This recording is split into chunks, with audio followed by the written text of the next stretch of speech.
Good evening. I'm Venka Toman Stearns, Chair of the One to World Board of Directors.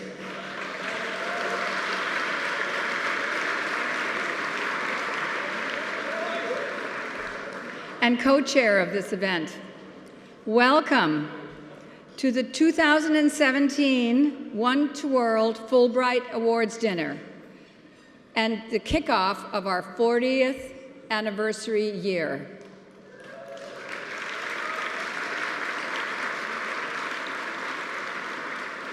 I want to begin the evening by saying a heartfelt thank you to every person in this room for joining us tonight and supporting our work. I especially want to thank our honorees, Dr. Madeline Antanzik, Jeffrey Beers, the Honorable Frank Guarini, and Whitney Tilson.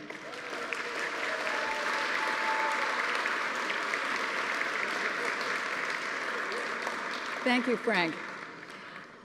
And I'd also like to recognize my co-chairs, Diederik Sederholm, Sue Henderson, and Terrence Martell.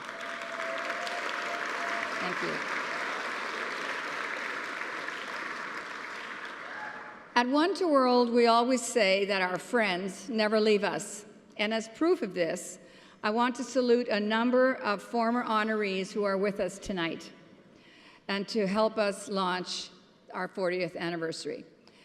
Diederik Sederholm, David Helenek, Terrence Martell, Clark Murphy, and Robert Schweig. Thank you for being here.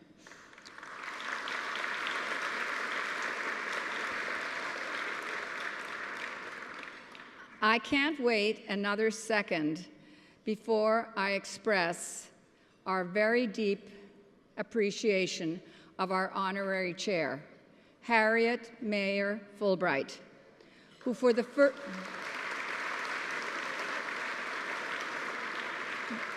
This is the first year since we began this event that Harriet cannot be with us. Harriet has been close to the heart of this dinner for the past 27 years, including when her husband, the late Senator J. William Fulbright, was honored in 1993. And there is no way to convey how much her support and friendship mean to us. Thank you, Harriet, for everything you've done and continue to do.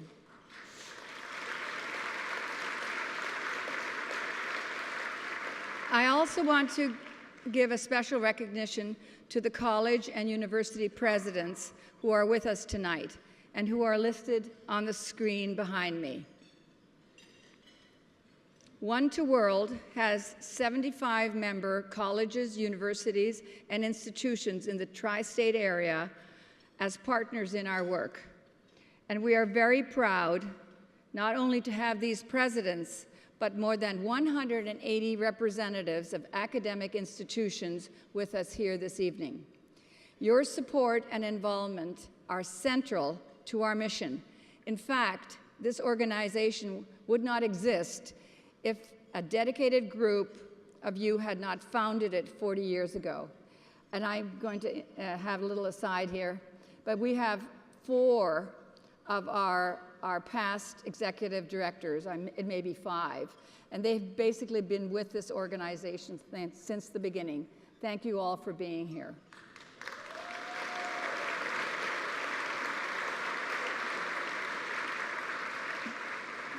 Quickly, I'd like you to just draw your attention to the center of your tables. There are Fodor travel guides to 5 different countries, and they are yours to take at the end of the evening. Once again, for the 9th year in a row, they have been generously donated by Fodor's. And there's a special surprise as well. Each of you, one person at the table has a little spoon with a ribbon around it. If you take a look,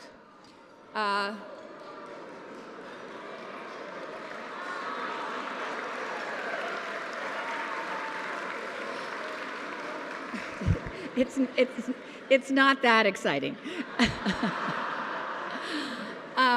But if you do have the spoon, You are the winner of a living language course valued at $150,000. Valued at $150. I can't stop saying it. $150. And this course was donated by Penguin Random House. So I'd like to direct you now to the screen again to see our new video. So I'm going to step aside. Arriving in New York, it's a very overwhelming place. The only thing I knew about New York is the Times Square and all the nice pubs and everything. But only after joining One to World, I started really connecting with the city.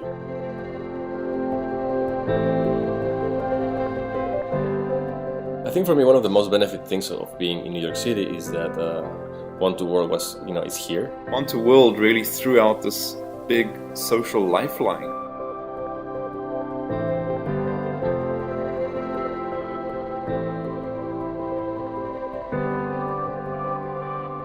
I wouldn't have met these amazing people that made my life better being away from my family. They became my second family here in the US. When there's an opportunity for you to bring others into your home and see where the connections are, it just enriches everyone. I discovered that Americans, they are very hospitable and accepting of others. The knowledge that we share does not stop in these classrooms. The knowledge becomes viral, the knowledge becomes like a river. And it can create this very nice space of empathy and this bridge for communication. I didn't fly a 14-hour flight to hang out with people who are just like me. I think One to World was a sort of ambassador, in fact, of the United States for so many students all at once. After I joined One to World, it actually changed everything I believed. I have encountered and experienced things that I never would have without One to World. Most important of all is I see the world differently because of One to World. I, as a one person, got connected to the world, I guess, which is, I suppose, the entire point of this organization.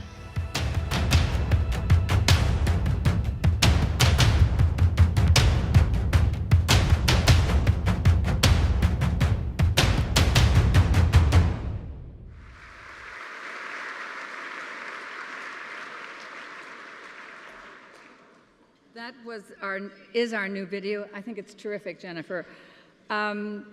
Please join me in welcoming our Executive Director, Jen Clark.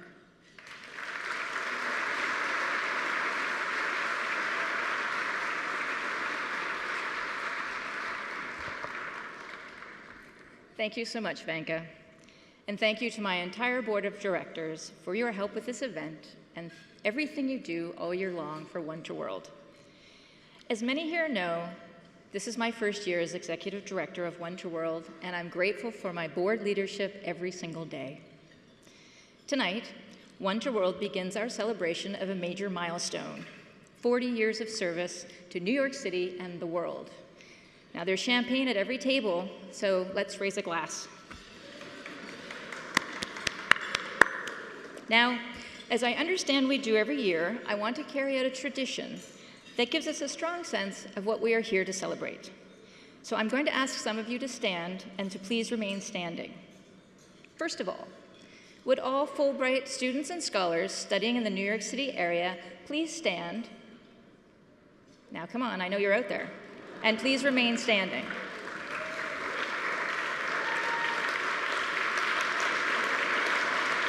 Now, will all the Fulbright alumni who are in the room please stand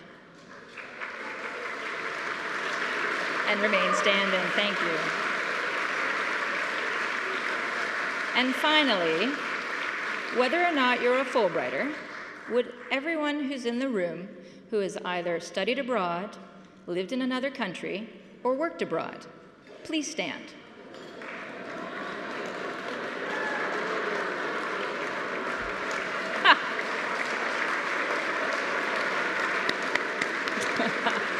There are 44 countries represented in this room tonight, so now you can see what a powerful room full of internationalists this is. So yes, please be seated. And on that note, I'd like to welcome from the diplomatic community, the Canadian Deputy Consul General, Heidi Coutts, and Canada's Deputy Permanent Representative to the UN, Ambassador Michael Grant. We also have the Deputy Permanent Representative, we also have the General Representative of the Government of Flanders, Geert de Proest, as well as the Consul of Political Affairs from the Republic of Korea, Jung Gae-eu. We are deeply honored to have you with us. Now, as Vanka said, yes, thank you. Now, as Vanka said, we are so proud to be recognizing 4 amazing people tonight. Dr. Madeleine Antoncic, Jeffrey Beers, the Honorable Frank J. Guarini, and Whitney Tilson.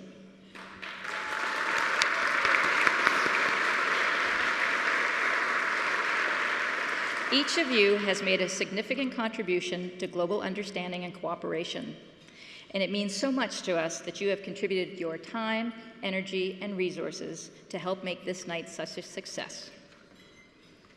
For 40 years, One to World has connected Americans to international students and scholars from all over the world while they are here studying in the New York City area. Our programs bring them into American homes, schools, and businesses where meaningful relationships develop.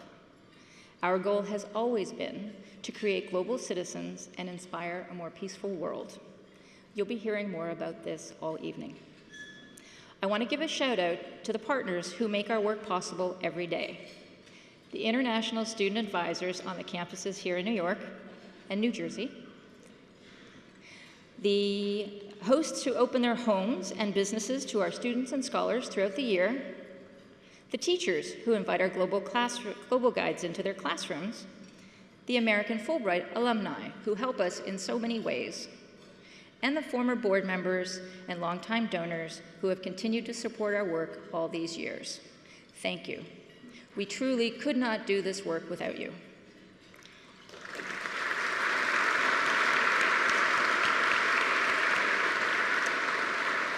And we have with us tonight 6 of the executive directors of One to World who have helped to build the organization to where we are today.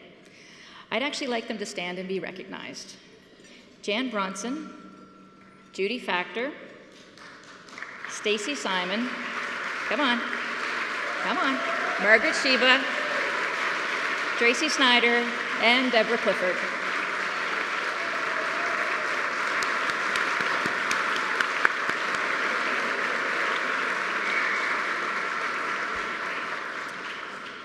Now, it's worth noting that I'm the first executive director of One to World who is not an American. I'm a Canadian citizen, and 4 years ago this month, I became a permanent resident of the US. I am very honored to be the first from outside this country to lead this organization.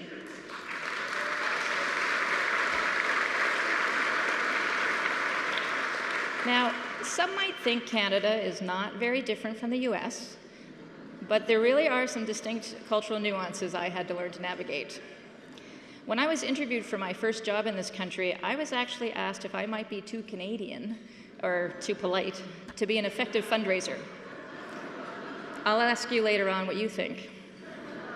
Seriously though, I have enormous empathy for the students we serve, who come here from more than 180 countries, taking on the challenges of language and cultural differences every day. It's truly an honor to serve them. I draw heavily on my experience as an immigrant to the US and as a former representative of the Canadian government undertaking programs in Zimbabwe and Ghana. I have found that the most amazing transformational moments happen when local people bring you into their lives and into their communities and give you a chance to be part of their homes and families. Every stereotype or preconception you have falls away and you begin to feel like you belong once you have had a chance to get to know and care about people. Senator Fulbright knew this when he created the Fulbright program of educational exchange between countries following World War II. His express purpose was to prevent future wars by creating a tipping point of people who had actually experienced each other's countries and cultures. He also he didn't just write legislation for the actual exchange program.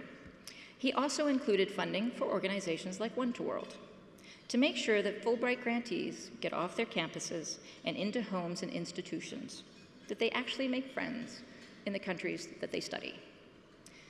Like Senator Fulbright, I truly believe peace can be achieved through intercultural understanding, which is just a fancy way of saying people getting to know each other. At this point in my career, it's important to me that my job serve a purpose that is close to my heart. And I've found that in One to World. It is even more clear to me today that the work we celebrate tonight is more than just valuable, it is necessary. I actually became a donor to One to World 2 years ago at this dinner when I first learned about One to World's Global Classroom program. I was so incredibly moved by the impact of this program on New York City students that I made a contribution on the spot. This is one of the ways our Fulbright scholars and international students give back to New York City. They donate their time to go through our training, and we prepare them to change the lives of K through 12 students, public school students, by opening their minds and hearts to the world. I have a great privilege tonight of introducing you to one of those young students, a 6th grader from Girls Prep Bronx Middle School, who will tell you how she feels about the Fulbrighters she met through Global Classroom. Please join me in welcoming Jaylene Torres Castillo.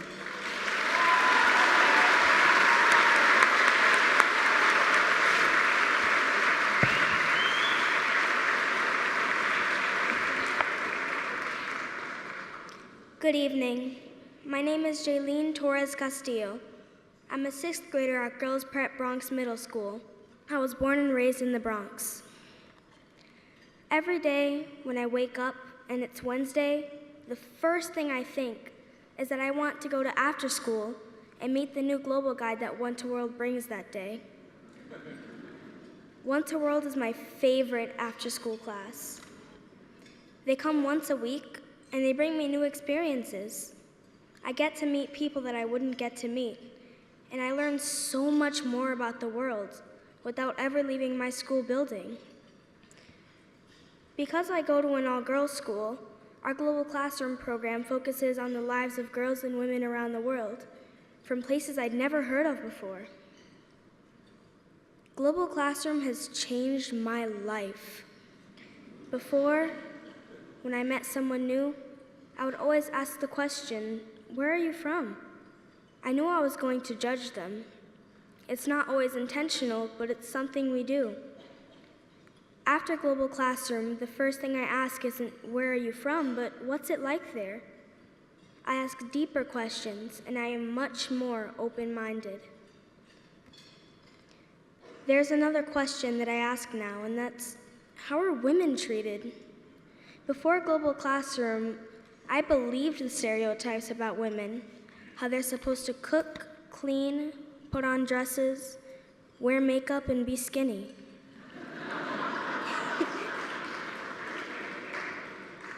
Every Global Classroom guide has taught me that these stereotypes don't matter.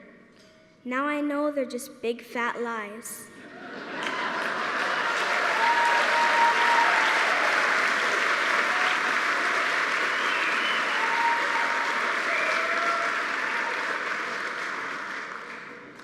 A global guide from Brazil named Aline told us about the Women's March in Brazil and how they fought for equal rights to play sports there. She made me feel proud to be a young woman. When I watched the Women's March that happened not too long ago in Washington, D.C., I felt more accepted, that it's okay to be a girl, and that I was part of this movement to prove our rights.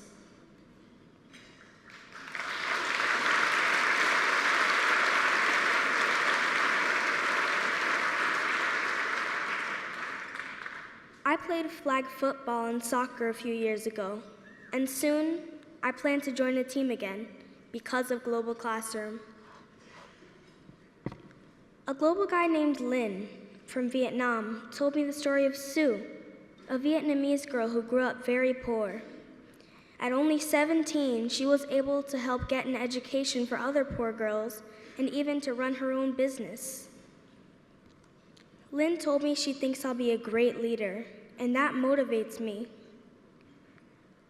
I want to be an author and maybe even fulfill my fantasy of becoming a chemist and finding a cure for cancer.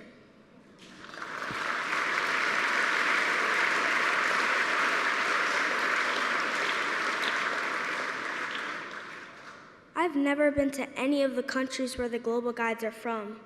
India, Iran, Finland, France, Tunisia, Germany, Iraq, Ecuador, Spain, China, Morocco, Slovenia, Ireland, Vietnam, Brazil, Egypt, the UK, and Libya. No matter where they're all from, all the Global Guides have given me this message, that I can change the world. They have taught me that even though women are often mistreated, someone can always stand out and make a difference. Now I know that if I set my mind to it, I can do great things. My school didn't teach me about the world or the role I can play as a young woman. One to World did. It's not something girls my age usually think about, but they should. I think everyone my age should be learning all of this, and the younger, the better.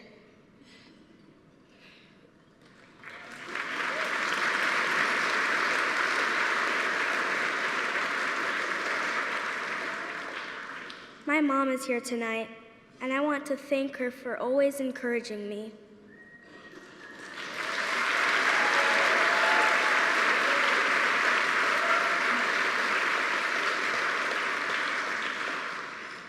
As my mother could tell you, I've always wanted to travel the world and to help people, ever since I was young.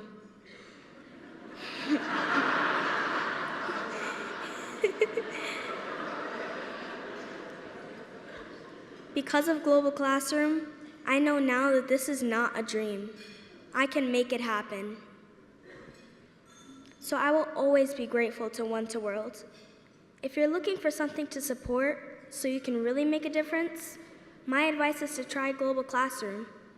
Like I said, it changed my life. Maybe it can change yours too. Thank you, and I hope you have a wonderful evening.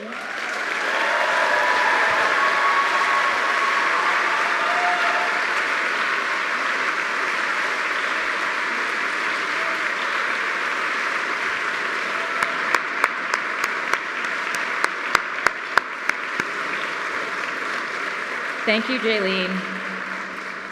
And I believe you will change the world, and I am incredibly proud that we're part of your journey. Thanks. And for everyone here, I want to quote Jaylene. If you're looking for something to support so you can really make a difference, try Global Classroom. No, but the schools we serve are never able to support even half of the full cost of the program, and we would certainly love to be in many more schools. On your tables are cards that give you a chance to pledge your support for Global Classroom. Please pick up your card now and take a look. Jaylene is right. This is a program that changes lives forever. Please fill out your cards now if you want to help. On your cards, there are also opportunities to volunteer for our other programs. It's my sincere hope that we're able to get a card from everybody tonight. The One to World staff will be by to pick up your cards as you enjoy your dinner, or if you'd like, you could give right now, and the information is behind me. Thank you again for being here with us. We will be back after dinner with the awards portion of our program. Bon appetit.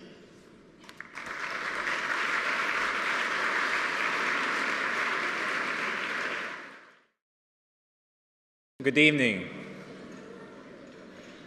Good evening. My name is Aldi Milak. I am a Fulbright grantee from Bosnia and Herzegovina.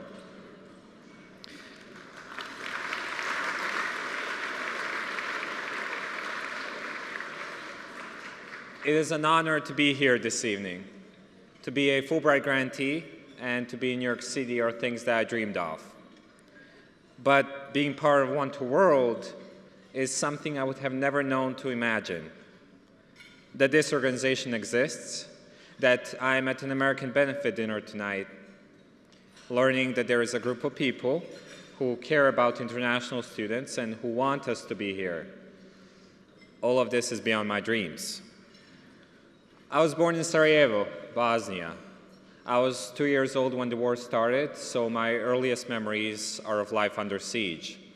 My father fighting in the front lines, and my mother walking to work every day, dodging sniper fire. For 4 years, we did not know whether or not they would be coming home that evening or at all. We children were not allowed to go out of our front door. A teacher came to the basement of our building for school. After the war, better times came, and so did satellite TV. My 8-year-old self was captivated by the Cartoon Network. I had no idea what I was watching, but I loved it. And before long, I was speaking English. My sister loved Friends and Seinfeld, and so did I. New York City and these people and their jokes. I started reading books in English, anything I could get my hands on, and I knew that for the rest of my life, I want to learn and teach English. To me, English meant freedom.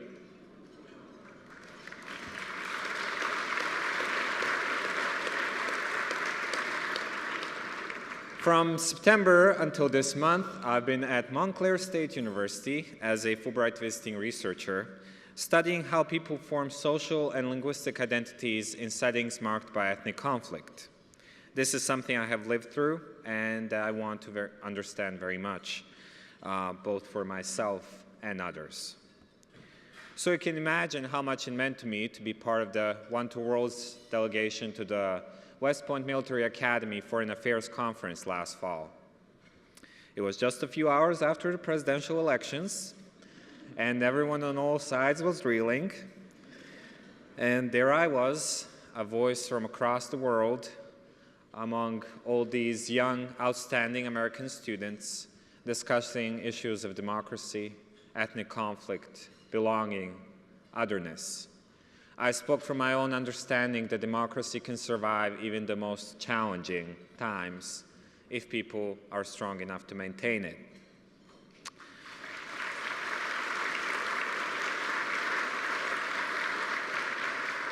It was an incredible experience, and I want you to know that it was only possible because of One to World. I actually learned about One to World before I even left Bosnia. Your reputation has spread around the world. My Fulbright coordinator was prepping me, and she said, there's this great organization in New York City. You have to connect with them. And before I even had the chance, on my very first day at Montclair State, One to World was there during orientation. You came to me. I knew it would be exciting here, but One to World takes everything a step higher. So many things I'd never do otherwise, like being here this evening, became possible. So to all of you here to support One to World, and to the wonderful staff of One to World, you have my deep appreciation. I will always be grateful.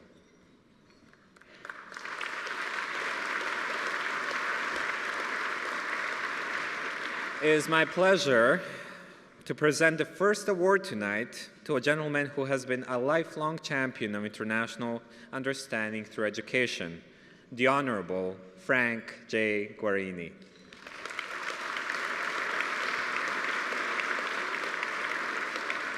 Congressman Guarini was born and raised in Jersey City, New Jersey, where he lives today, and yet he is a true global citizen. He was educated at Dartmouth, Columbia, and the NYU School of Law. He saw active combat in the Pacific as part of the U.S. Navy during World War II and was awarded medals for outstanding service.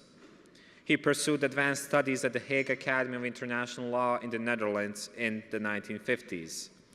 From these experiences, he developed a passion for learning about other cultures and for enabling others to do the same.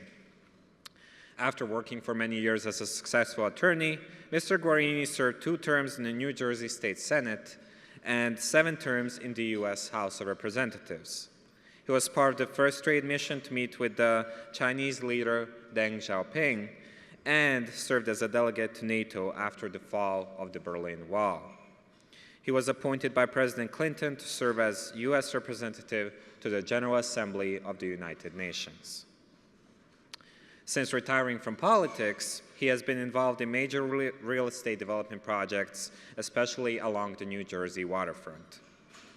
As a philanthropist for global education, Mr. Guarini has a few peers.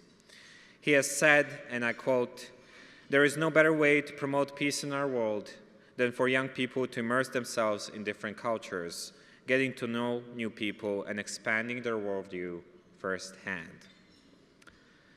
It is so moving to me that he has made this experience possible for so many young people through major donations to institutions of higher education. Let me name some of them for you. John Cabot University in Rome, Italy, which designated its campus as the Frank J. Guarini campus, and where he provides scholarships for 5 students each year. The Guarini Institute for Government and Leadership at St. Peter's University in Jersey City, which fosters global viewpoints and awareness. The Guarini Institute for International Education at Dartmouth College, creating new opportunities for students to study in countries around the world.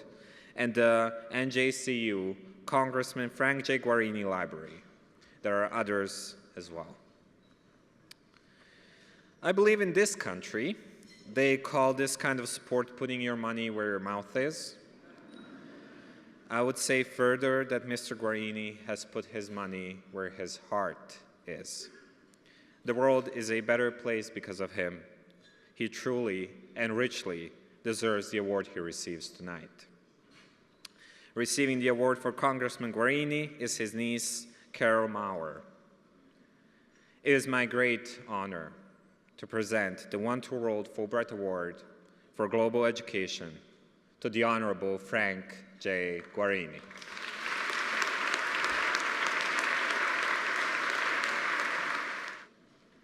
Thank you, Eldon. Eldon is a Fulbright scholar who grew up in the aftermath of the Bosnia War. The Fulbright Scholarship Program has helped him achieve his goals. Congressman Frank Guarini, who is with us tonight, has asked me to relay his appreciation for this great honor because unfortunately he is having a bout with laryngitis and a hip problem. It is an honor for me to represent the Congressman, my uncle, by speaking on his behalf.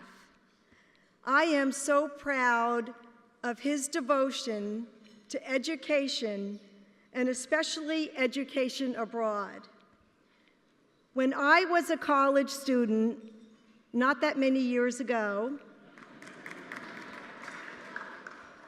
my uncle encouraged me to study abroad, which gave me the opportunity to go to school in Vienna, to learn a different culture, and to explore Europe.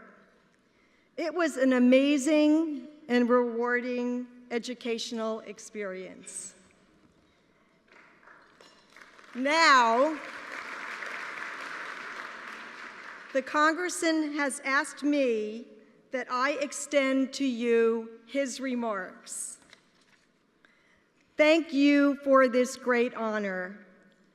Congratulations on all of your good works.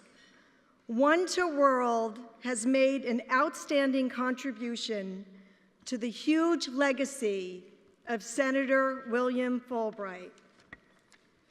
Education and understanding your neighbor are the keys to a safe and peaceful world. It is most important that we recognize the differences between all people. Each nation has its own history, culture, and traditions. In order to have a safe and secure world, it's essential to understand and respect these differences. It's crucial to understand the way other people live and work. Today's Fulbright students are the leaders of tomorrow in a very complex and dangerous world. Together, we will all make a huge difference.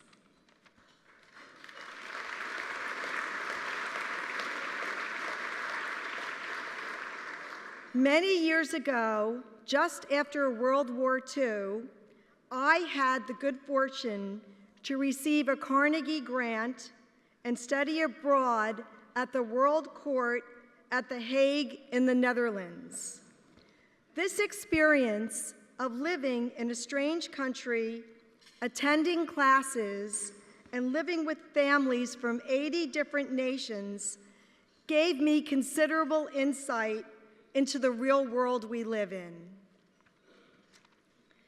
Tonight, I am joined with my colleagues from John Cabot University, an American university in Rome. The students are from 66 different nations, and they attend classes together and become part of the community. Your director and my dear friend, Dr. Sue Henderson, are establishing programs between our universities. I wish to thank One to World for your good work and leadership in reaching for a better and more peaceful world for all of our people. Together, we can meet these challenges. Many thanks for your friendship for this outstanding award. Congratulations to all of the honorees for their exceptional accomplishments. Thank you.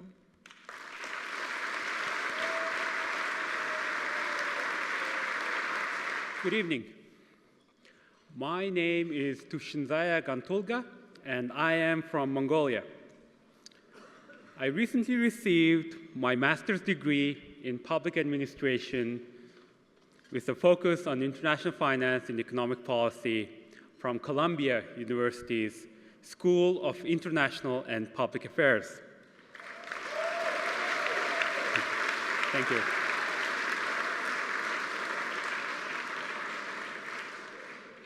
I was born in 1988 under the last gasp of communist Mongolia. Over the next 2 years, a democratic revolution took hold, and seemingly overnight, an 80-year-old communist system collapsed. A lot of people struggled because whoever you were before, that suddenly meant nothing.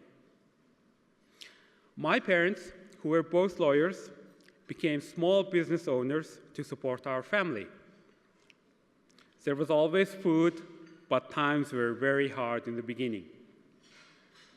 But my parents said, it is actually better to struggle under truth than to be comfortable under a repressive regime.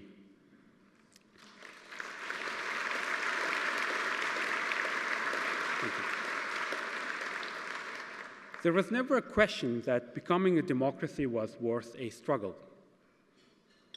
This essential fact is at the center of who I am today and what I have dedicated my life to, which is helping my country to become and to thrive politically and economically as a strong democracy that is valued in the world.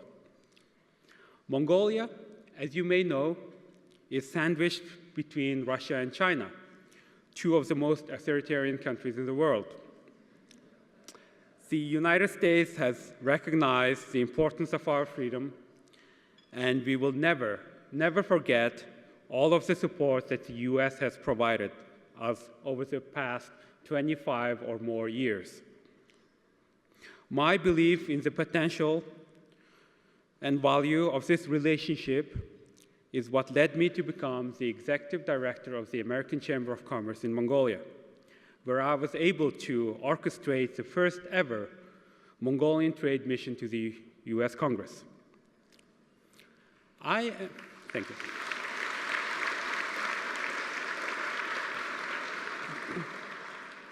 I am here tonight as an ambassador of my country and my culture.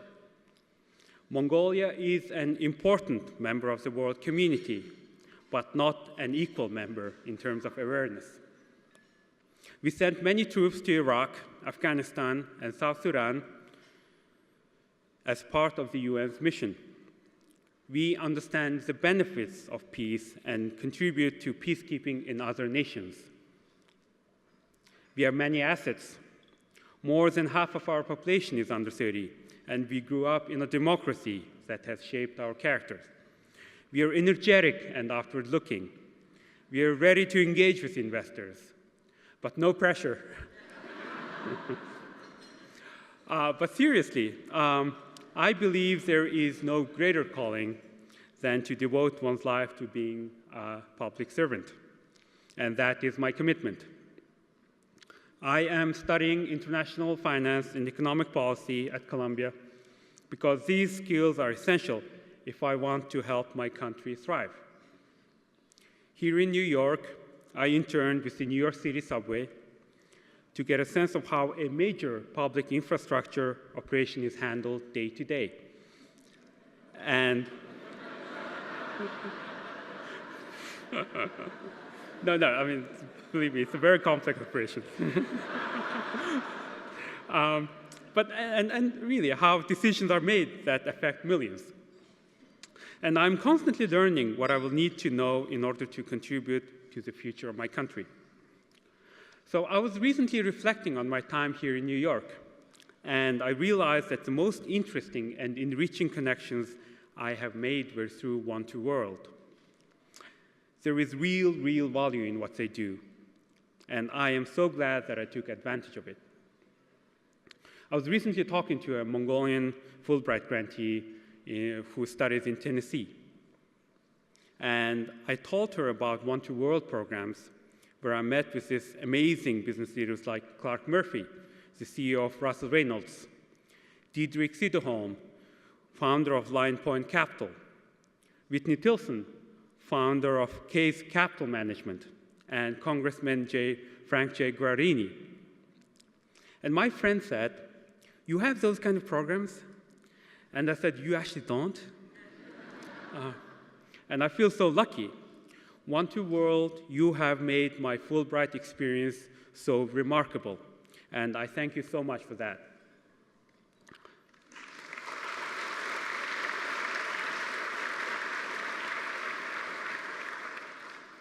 I mentioned just now that I had met Whitney Tilson, and I cannot tell you how proud I am to be introducing him as our second honoree this evening. So here is how he works. At a One2World event, I told him that I was interested in creating something like Teach for America in Mongolia, and he immediately connected me with Wendy Kopp. She's the founder of Teach for America, and he helped her get it off the ground. So he makes things happen, and he helps others make things happen.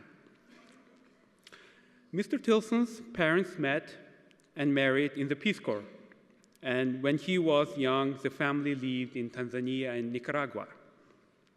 So from the beginning, his life included countries and cultures outside the US, and this has shaped his accomplishments. During his senior year at Harvard College, he interned at the US Embassy in Chile during the dictatorship of Augusto Pinochet. After graduation, he worked with Wendy Kopp to launch Teach for America, as you have heard. He earned an MBA from Harvard Business School, and he was named a Baker Scholar. Mr. Tilson continued to look for ways to make a difference. He co-founded the Initiative for Competitive Inner City and led the creation of ICV Partners to invest in minority-owned and inner-city businesses. He became a founding supporter of the Thorn Tree Project and the Samburu Scholarship Fund to provide educational opportunities for nomadic children in northern Kenya. He was a board member of the Fistula Foundation, supporting hospitals in Ethiopia that help more than 1,000 women each year. Today, Mr. Tilson is the founder and managing partner of Case Capital Management and is the co-founder of an investment newsletter, Value Investors Insight. If you haven't subscribed to it yet, you really should. So outside of his work life, he is passionate about education reform. He serves on the boards of the KEEP Academy charter schools in the South Bronx and the National Alliance for Public Charter Schools. He is a founder of Democrats for Education Reform, and he co-founded REACH, an organization which helps students at 31 inner-city schools pass advanced placement exams.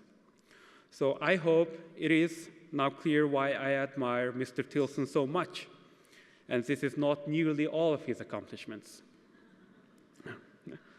So it gives me an enormous pride to present the 2017 One to World Fulbright Award for Outstanding Leadership to Whitney Tilson. Good evening. Thank you, Tufshin, for such a generous introduction, and thank you to One to World for this great honor. As Tufshin mentioned, my parents met and married in the Peace Corps and have spent their lives focused on international education and development. They couldn't be here tonight because they live in Kenya, along with my sister. I spent most of my childhood, as Tufshin mentioned, in Tanzania and Nicaragua, and my family traveled a great deal, which has continued in my own life with my wife and 3 daughters. So I'm delighted to support an organization that is bringing people together across their different cultures so that we can better understand each other and increase our commitment to helping each other. I care a great deal about equalizing educational opportunity, and One to World is bringing an international component to that by making sure that students here in public schools in New York City, like Jaylene, have exposure to global education and awareness. The fact that some of them grow up having never left their neighborhoods, contrasted with the many countries that most of us and our families have had the opportunity to experience, is hard to accept. It's an enormous challenge, and I applaud One to World for addressing it in a unique and highly effective way through the One to World Global Classroom. In this incredibly hyper-connected world, there's no way to overstate the importance of being familiar with the world's countries and cultures. Yet as a country, we're doing the opposite right now, becoming fearful, turning inward, and building walls, both literally and figuratively. This would not be happening if we really knew each other. That's what Senator Fulbright knew, and why he made sure there was funding for organizations like One to World. Now it's up to us, for people of goodwill, to stand up and engage. In this time of rising racism, xenophobia, and anger, we need to redouble our efforts and all do our part. We can't fix everything, but every one of us can do something.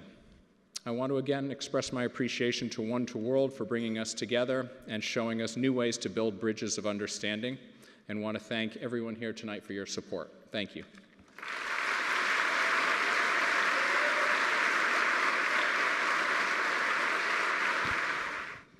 Good evening. My name is Aline Burni. I'm a Fulbright grantee from Brazil and an international visiting researcher at New York University. In Brazil, thank you. In Brazil, I am a PhD candidate in political science. My dissertation explores the ways that extreme right-wing parties are pushing mainstream parties in Western European democracies towards more radical policy positions. The timing of my study in the US has certainly given me a lot to think about here as well. My goal is ultimately to find ways to diminish extremism and to improve the quality of democracy. I grew up in a small city, in a big house with a big garden with lots of fruits, trees, and pets. From the time I was 12, my dad read to me from Plato, from Aristotle, classic humanities texts. I grew up loving geography, history, and geopolitics, and maybe that is how I got this international bug to live and study in other countries. Music played a big role too. I love the Beatles, and I became obsessed with English life and politics and the monarchy. Turning 15 is a big deal in Brazil for young women, and parents always throw big parties for them. But I told my parents, I don't want a party. I want to go to London. And they let me. I stayed for 3 months.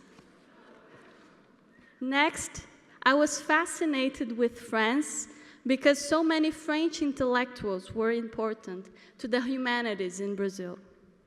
In college, I went to France for a year on my exchange program, and while I was there, I met and married a Frenchman.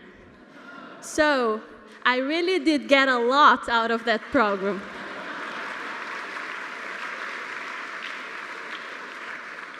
To be honest, I did not have the best feeling about coming to the US. There is a perception in South America that the US has a history of interfering with other countries. But I wanted to study here because the US is the most esteemed place in the world in the field of political science. Today, while there are still policies that I don't agree with, I have a more nuanced understanding of the US and its people. The Fulbright program has been important in changing my perceptions, which I know was Senator Fulbright's goal. One to World has been the most important part of my exchange. Through their programs, I have gotten leadership advice from a senior advisor at Morgan Stanley. I have celebrated Thanksgiving with an American family, and I have volunteered inside local public schools through my favorite program, Global Classroom. You heard from Jaylene earlier, one of the wonderful American students I met. And I'm so proud that she got a lot from my Global Classroom workshop. Because I think in Brazil, we have a low self-esteem as a country, and we don't always see what we have to offer. In Global Classroom, my origins were valued and seen as interesting. Not only was One to World giving so much to me, but I also had something to give back. Even more important, I learned that I can change someone's life. I inspired those brilliant and talented girls by opening a door to the world for them. And I know this will make a difference for the rest of their lives. Now, I want to start a global classroom in my hometown to spark young people to explore the wide and wonderful world. Global Classroom taught me that whoever you are and wherever you're from, you can be a leader and have a big impact. It is truly my honor to present the next award to the world-renowned architect and designer, Jeffrey Beers.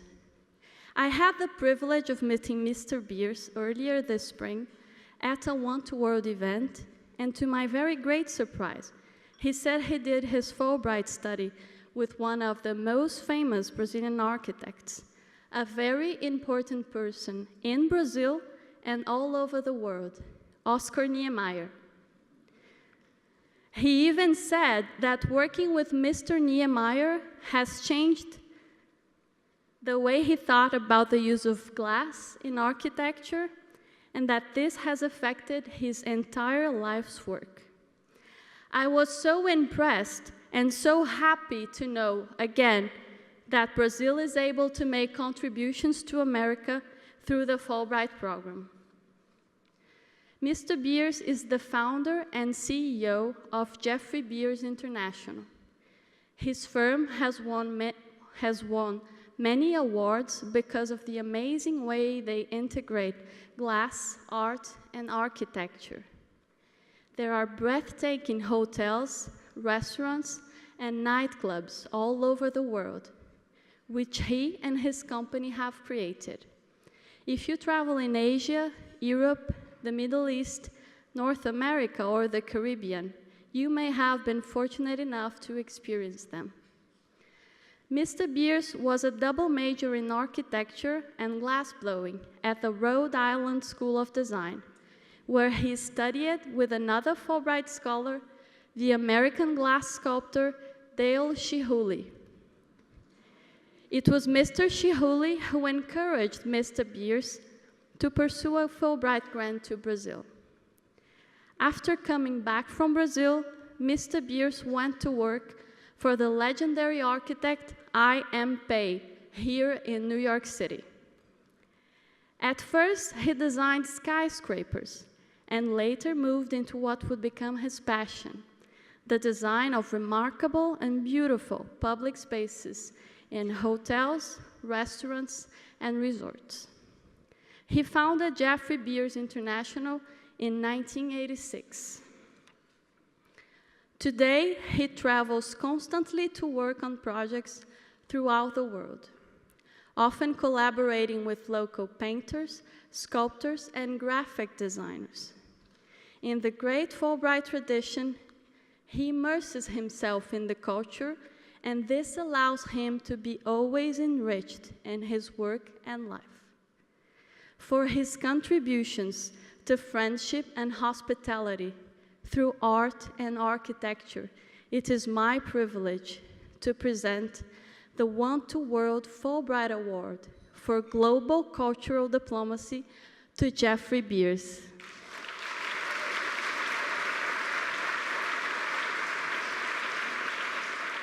Oh my gosh, Aline, muito obrigado.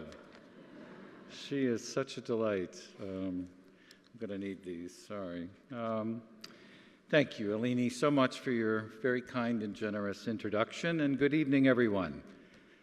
I am so very grateful and honored to be standing up here tonight, and I congratulate all of my fellow honorees tremendously.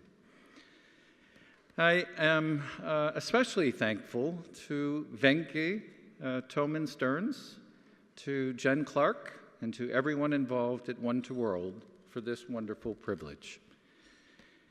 I am also touched deeply by my dear friends who have come to show their support, including Anita and Thomas Volpe, Clodagh and her husband Daniel Aubry, Joyce Romanoff and her daughter Jennifer Block, and David Berkowitz, Mark Bokenheid and his wife, Mitchell Gold and Bob Williams, as well as two of my dedicated studio leaders and colleagues, Masako Fukuoka and Nora Cantor, and my amazing PR director, Victoria Hood. Thank you. Thank you guys very much for coming. I think a common thread between Aline and my Fulbright studies is that harshness and rigidness, whether it be in politics or in architecture, can be replaced with softness and ease.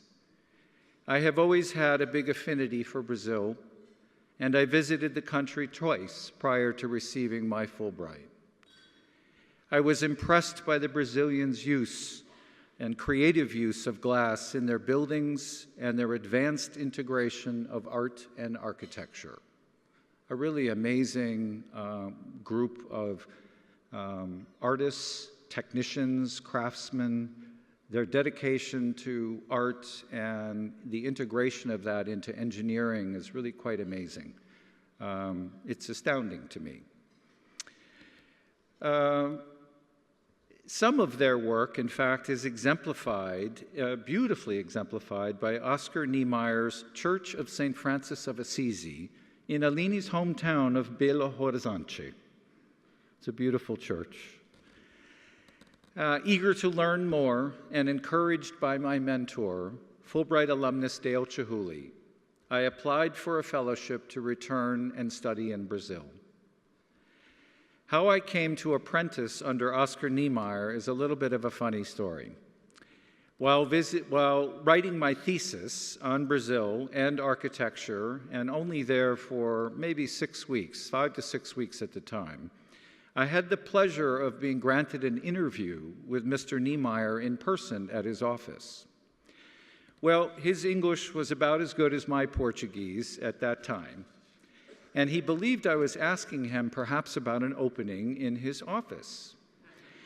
He consequently invited me to apprentice in his firm, and in a nanosecond, I took him up on it.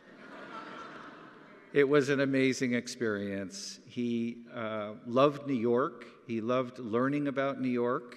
I would go for walks down Copacabana Beach with him, and we would discuss all sorts of things. He wanted to know everything about young people in New York, about the life of the city, and really wanted to live here, I think. But just an amazing man. He lived to 104, passed away, I think, a year and a half ago, something like that. 104. Mr. Pei, I.M. Pei, another mentor of mine, just turned 100 last month, by the way. I sent him champagne. His son said, "Really?" I said, "Yeah, definitely. Come on." My experience that year in Brazil was one of the most demanding and growing periods in my life. It was a wonderful time filled with accomplishments and struggles, giving and receiving, learning and understanding. I was not only exposed to great architects and artists, but the experience instilled in me a commitment to mutual understanding and the value of international communication and exchange. While you can maybe only imagine the adventures that I had arriving in Rio by myself at 20-something, I think it was 23, I would have certainly done far better if I had gone through in an organization like One to World. I am truly inspired and moved by the organization's dedication to bringing Americans and students from around the world face to face to share their lives and perspectives in life-changing ways. The connections, the opportunities, and support carefully crafted by One to World gives visiting Fulbright grantees and international students, I believe, an invaluable experience. It is truly with my deepest appreciation that I accept this honor tonight, and I thank One to World greatly. It is especially memorable to share this extraordinary evening with One to World, who are celebrating their 40th anniversary. Congratulations to One to World.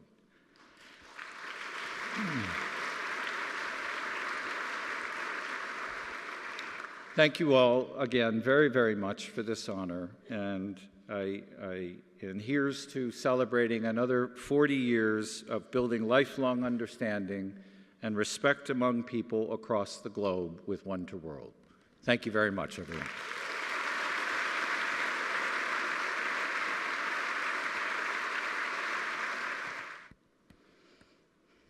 Good evening. My name is Suchaya Mokhasen. I am a Fulbright grantee from Thailand. I just graduated from my master's degree in International Crime and Justice at John Jay College of Criminal Justice, the City University of New York. Thank you.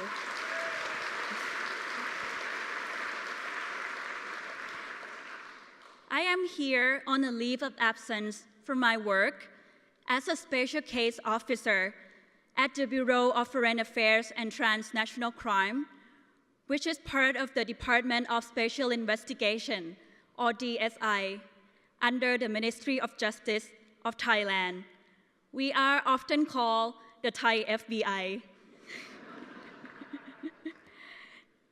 Back home in Bangkok, I investigate criminal cases of terrorism, transnational organized crime, and human trafficking. I work with local police as well as international law enforcement agencies in the US, the UK, and countries throughout Southeast Asia and the Pacific. One of my major concerns is the widening gap between women and men and the devastating consequences this has in many international and transnational issues. Bringing women's rights to the table at every opportunity is a personal commitment I will always uphold. Thank you.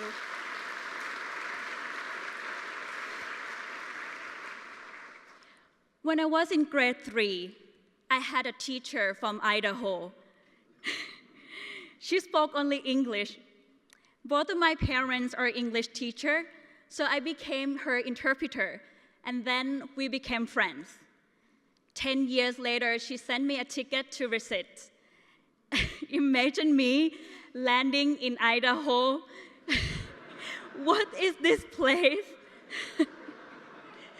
My image of the US was New York City. And while I loved Idaho, I was determined to come here as well. Fulbright is what allowed me to return. It fulfilled my dream and also my mother's dream. She had had Fulbright in her head since I was a child, but she didn't dare to apply. She's so very proud of me. Thank you.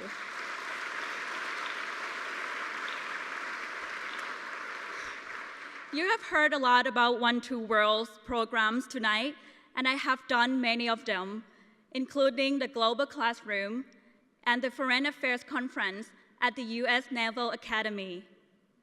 What I want to tell you about is about the One Two World staff, because this is what sets it apart from any other organization I have experienced. School keeps all of us very busy, and we often feel we have no way to get to know people and connect with each other. One Two World brings this to us. They consistently create brilliant ways to pull us together.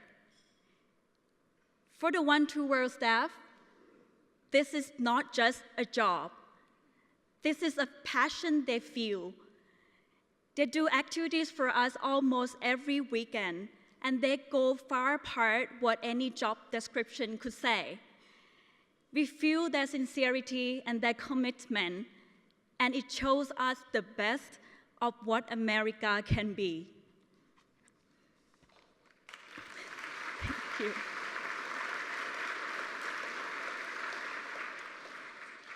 Dealing closely with people from many different countries and cultures is not easy at all.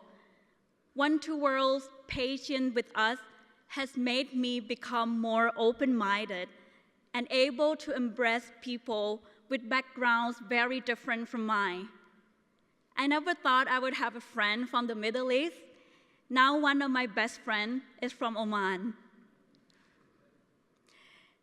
I am not naive, but I truly believe this is how peace happens. This is the most important mission there can be. I will always be grateful to the people of One Two World for opening my eyes to the power of this truth. Thank you.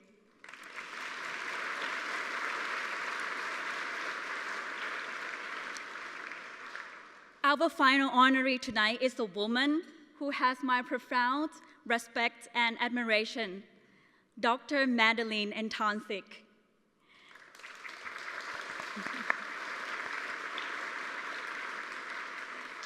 Throughout her career, she has blazed a trail in global finance where few women have gone before, dealing with governments of many countries at the highest levels of economic policy and investment. Dr. Antonsic is the former vice president and treasurer of the World Bank, which is dedicated to ending extreme poverty and increasing shared prosperity in developing and emerging economies. In addition to her financial responsibility there, she oversaw technical assistance and capacity building programs throughout the world. She oversaw every aspect of managing $145 billion in assets, over 700 trust funds and over 55 official sector international financial institutions. Dr. Antancic led the way in developing new ways for countries to deal effectively with the financial risk of catastrophic emergencies from the climate change to Ebola. She began her career 30 years ago as an economist at the Federal Reserve Bank of New York.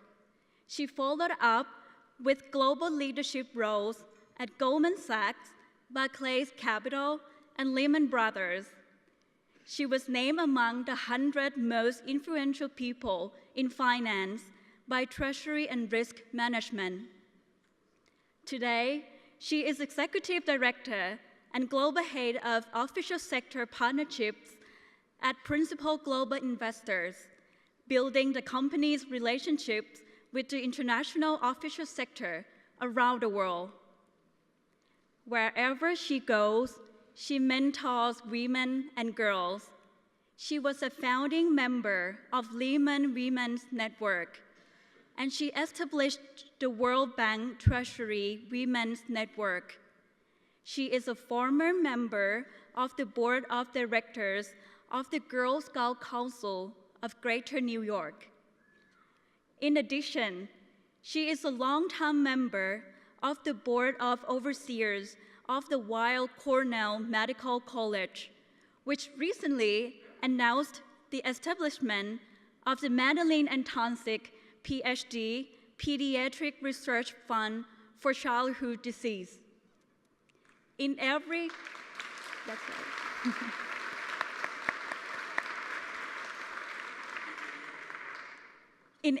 endeavor, she uses her time, experience, and resources to help solve important problems globally and locally.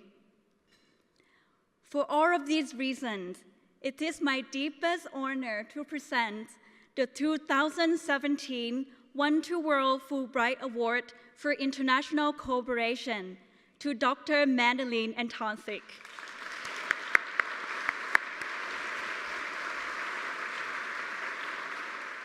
Good evening, everyone.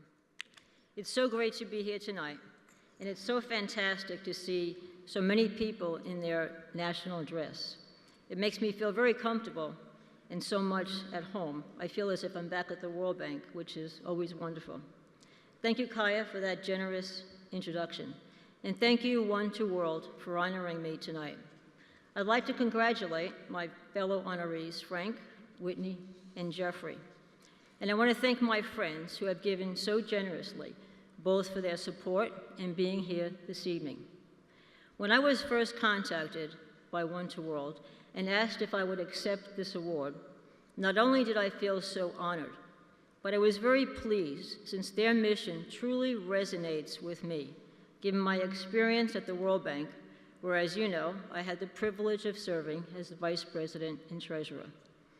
Their work is rooted in the Fulbright vision of global peace through mutual understanding. And in a similar vein, at the core of the founding of the World Bank and its sister organization, the IMF, after World War II, was the notion of global peace through international cooperation. The World Bank is a cooperative of 188 member countries with 144 different nationalities working there. In addition to my financial responsibilities, my work was tied to furthering the bank's mission and centered around knowledge sharing, technical assistance, and advisory. My work was about capacity building, working with governments in the area of finance. And my work took me all over the world, where I was exposed to so many different local cultures where poverty was the norm. I learned so many things.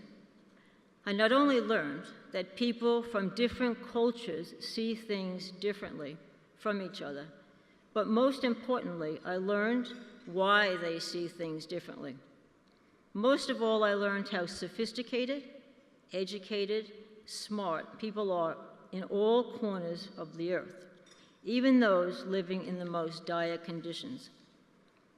I went to work for the World Bank, wanting to use my background and my experience to help further its mission of economic development. But the reality is, I actually gained so much from that experience. My experience at the World Bank truly enriched my life and changed my perception of people forever. And I made so many friends from all over the world, friends with whom I am very close still to this day. Friends who are with me this evening, such as Isabel Guerrera, who was my guiding light at the World Bank, and her husband, Michael Walton. I believe Senator Fulbright was correct in that lasting global peace only can be possible when people open their minds and hearts to countries and cultures different from their own, and when they understand each other and embrace those differences. The reality is, fundamentally, we are all the same. We all want respect and dignity. We all want education and a better way for our children. Fortunately, institutions such as the World Bank and organizations such as One to World open our minds and our hearts to other cultures and encourages furthering cooperation across those cultures. And of course, not only does this cooperation further peace, but it also furthers global economic growth. It is very clear to me that without One to World, the Fulbright Scholars' time spent away from home studying in New York would not be as rich. It only would be a partial experience. The more we see people through a different lens, the more we know about people outside our own country, and the more we see that our actions can make a positive difference around the world, the better we all are. So thank you, One to World, for the great work that you do in furthering global peace through mutual understanding. And thank you once again for this honor. Good night.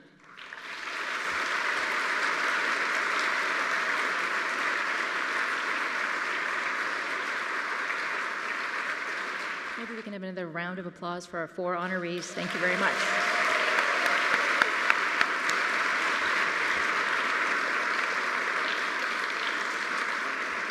Before we do the drawing for a case of award-winning wine, it is, I want to thank you all once more for being here, for your support, and for sharing this wonderful evening with us this evening. And thank you also for your generous donations to the Global Classroom Program. We have managed to raise $17,000 tonight. Thank you so much. Woo! If we haven't picked up your cards yet, please give them to one of our Fulbright ambassadors on your way out, and let us know how you'd like to be involved in the year ahead. It is really true that with One to World, the opportunity to create a more peaceful world is right on our doorstep every single day. And a reminder, please feel free to take the travel guides generously donated by voters. And now it's time for the annual One to World Door Prize drawing. This is for a case of eco-friendly, biodynamic French wine that's been donated by one of our former honorees, Kevin Parker, and the Chateau Marie. I would like to ask Vanka to draw the winner's name.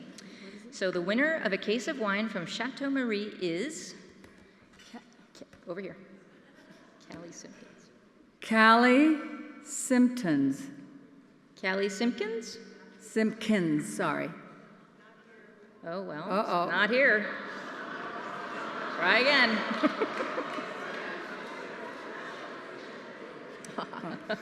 Yes, you can. Can't read that. Oh my gosh, what happened to handwriting?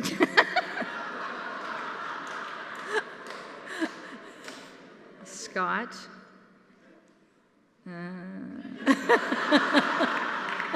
West New York, New Jersey. Evanbach? Scott Evanbach. Oh, well. That's what happens when you leave early. Oh, here we go. All right, here's a real easy one. Tim White. There we go. There we go.